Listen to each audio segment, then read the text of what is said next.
Mis queridos estudiantes, bienvenidos a una nueva clase con su profe Mauricio. El día de hoy vamos a hablar de las ramas del derecho.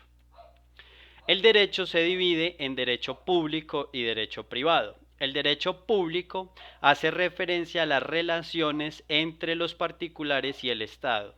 Y el derecho privado hace referencia a las relaciones entre los particulares o entre un particular y el Estado, pero cuando el Estado actúa como particular.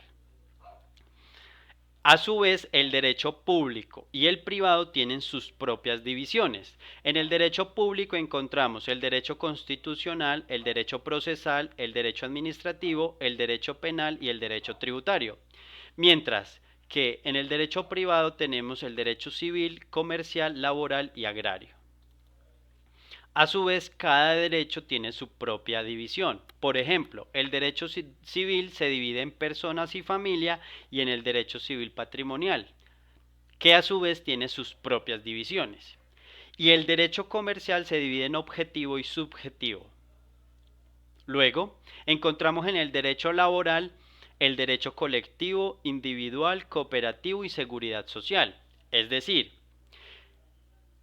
que este derecho comprende esos cuatro ítems. Podemos destacar que el derecho a la seguridad social se divide en el derecho pensional, en el derecho de la salud y en el derecho de los riesgos laborales. Por último, encontramos el derecho procesal, que es aquella rama del derecho que nos da el procedimiento, el paso a paso que hay que seguir en cada uno de los otros derechos para conseguir la plena efectividad de las normas. Está el derecho procesal civil, procedimiento tributario, el procesal penal, el procesal laboral y el procesal administrativo. También tenemos en el derecho una división que es el derecho internacional, es decir, aquel tipo de derecho que permea varios estados. Entre eso tenemos el derecho internacional público y el derecho internacional privado. El derecho internacional público regula los derechos y deberes internacionales entre los estados y los organismos internacionales y sus individuos.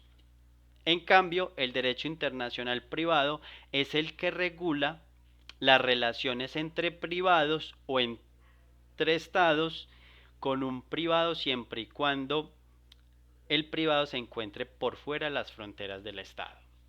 Y por último, también el derecho internacional dirime el conflicto de las leyes. En la actualidad sufrimos un fenómeno jurídico que se llama neoconstitucionalismo. Ese fenómeno jurídico enseña que todas las ramas del derecho, sea el derecho público, sea el derecho privado o sea el derecho internacional, deben estar subrogadas y respetar todos los derechos de la función de la dignidad humana y también los derechos humanos y el derecho internacional público, para así hacer un derecho mucho más justo, hacer un derecho que vaya más acorde con la realidad de los seres humanos y también para que se haga más efectivo su defensa y garantía. Entonces recuerden que el abogado cuando se gradúa, cuando saca su licenciatura, es como un abogado general, ¿sí? Es decir, que conoce un poco y de manera general todos los derechos. Por su parte, un abogado especialista es aquel que ya es abogado general, pero además se especializa en determinada rama. Entonces hay especialistas en derecho constitucional, hay especialistas en derecho procesal, hay especialistas en derecho administrativo, hay especialistas en derecho penal. Es importante rescatar esta división porque cada derecho tiene sus propias características y su propia estructura general. Además, contiene sus propias excepciones. No es lo mismo encontrarlos en el derecho civil, que es derecho privado, a encontrarlo en el derecho penal, que es público.